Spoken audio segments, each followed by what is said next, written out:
Apple company के founder Steve jobs आज हमारे बीच नहीं हैं, लेकिन वो अपने इनोवेशन के जरिए आने वाले दशकों तक करोड़ों दिलों में राज करेंगे। स्टीव जॉब्स का जन्म 24 फरवरी 1955 को कैलिफोर्निया के सैन फ्रांसिस्को में हुआ था। जॉब्स 12 जून 2005 को स्टैनफोर्ड यूनिवर्सिटी के एक प्रोग्राम में शामिल हुए, जहां उन्होंने अपने जीवन का सबसे प्रसिद्ध speech stay hunger stay foolish दिया। इस स्पीच में उन्होंने अपने जीवन से जुड़ी 3 कहानियां सुनाई थी। उनका स्पीच इंग्लिश में था, लेकिन जीवन बदलने का यह दुनिया का सर्वश्रेष्ठ स्पीच आप सभी लोगों तक पहुंचाने के लिए मैंने इसे हिंदी में ट्रांसलेट किया है। तो चलिए शुरुआत करते हैं। आज मुझे यूनिवर्सिटी में बुलाया गया है, शायद मैं इसके लायक बन सका। कॉलेज से निकलने की कहानी। स्टीव जॉब्स ने बताया, मुझे कॉलेज से निकलना पड़ा, लेकिन ऐसा क्यों हुआ? इसे बताने से पहले उन्होंने अपने जन्म की कहानी बताई कि उनकी माँ एक कॉलेज स्टूडेंट और अविवाहित थी। उन्होंने सोचा कि वह मुझे किसी ऐसे दंपति को गोद देंगी जो कि ग्रेजुएट हो। मेरे जन्म से पहले ही ये तय हो गया था कि मुझे एक वकील और उसकी पत्नी गोद लेंगे, लेकिन बाद में उनका मन बदल गया कि उन्हें बेटा नहीं बेटी चाहिए था। जब मेरा जन्म हुआ तो मुझे गोद लेने वाले पेरेंट्स को बताया गया कि बेटा हुआ है। क्या वो मुझे गोद लेना चाहते हैं? और अचानक ही वो तैयार भी हो गए।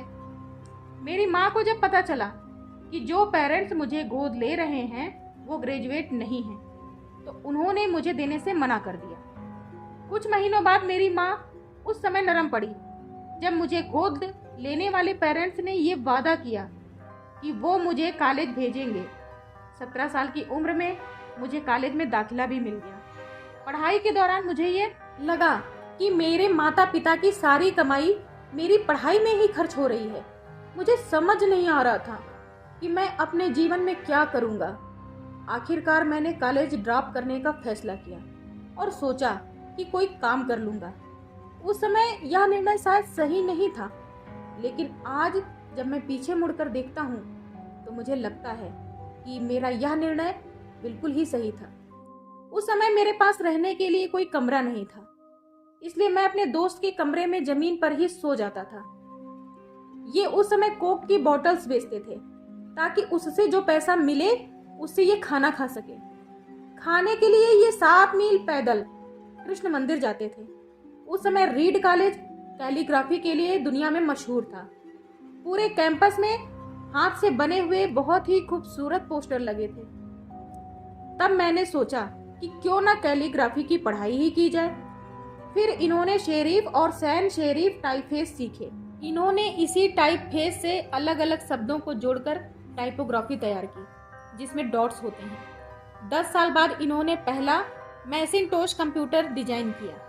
खूबसूरत टाइपोग्राफी के साथ यह इनका पहला कंप्यूटर डिजाइन था। उस समय यदि ये कॉलेज से नहीं निकलते तो ना तो ये कैलीग्राफी ही सीख पाते और ना ही मैकिन्टोश कंप्यूटर ही बना पाते।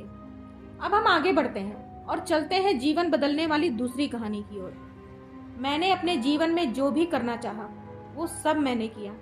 वाजनिएक और मैंने मिलकर गैराज में एप्पल की शुरुआत की। तब मेरी उम्र महज 20 साल की ही थी। मैंने खूब मेहनत की और 10 सालों में ही हम बहुत ऊपर पहुंच गए। एक गैराज में 2 लोगों से शुरू हुई कंपनी 2 बिलियन लोगों तक पहुंच गई और इसमें 4000 कर्मचारी काम भी करने लगे। इन्होंने अपने सबसे बेहतरीन क्रिएशन मैकिन्टोश कंप्यूटर को रिलीज किया। जैसे जैसे कंपनी आगे बढ़ी, मैंने एक प्रतिभाशाली व्यक्ति को कंपनी संभालने के लिए चुना।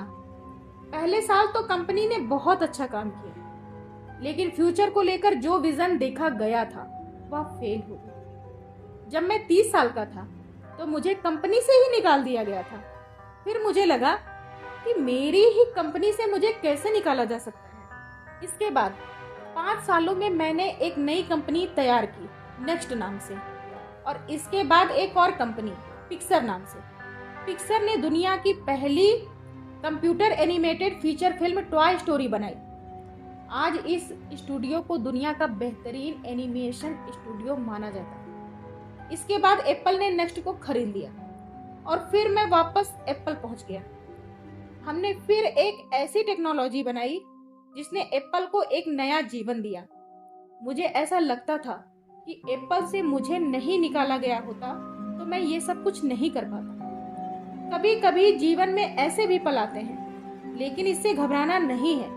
आप सदैव अपनी मंजिल पर नजर रखें और जीवन में आगे बढ़ते रहें। जीवन में कोई ना कोई उद्देश्य होना तो बहुत ही जरूरी है। इसके बिना आप आगे नहीं बढ़ सकते हैं। अब आगे बढ़ते हैं और चलते हैं जीवन बदलने वाली तीसरी कहानी। जब मैं 17 साल का था तो मैंने एक कोटेशन पढ़ा था कि आप हर दिन यह सोचकर जियो कि आज आखिरी दिन है। तो एक दिन ऐसा जरूर आएगा जब सही में आखिरी दिन होगा। 33 सालों से मैं रोज सुबह शीशे में अपना चेहरा देखता हूँ और यही सोचता हूँ कि आज मेरा आखिरी दिन है। मुझे वो सब कुछ करना है जो मैं चाहता हूँ। कई दिनों तक मुझे अपने सवाल का जवाब नहीं मिला। मैं जल्दी मर जाऊंगा। यह सोच मुझे जीवन में और भी ज्यादा काम करने की प्रेरणा देती रही। कुछ साल पहले ही मुझे पता चला कि मुझे कैंसर है। मुझे डॉक्टरों ने बताया कि बस मैं अब 3 से 6 महीने तक ही जीवित रह सकता हूँ, और यह भी कहा कि आप अपने परिवार वालों को अपनी बीमारी और अपने काम के बारे में बता दें। फिर मैंने अपना इलाज करवाया, सर्जरी हुई और अब मैं बिल्कुल ही ठीक हो गया हूँ। मैंने मौत को बहुत ही नजदीक से देखा है। कोई भी इस दुनिया में मरना नहीं चाहता है, लेकिन मौत एक सच्चाई है जिसका सामना एक न एक दिन सभी को करना पड़ता है।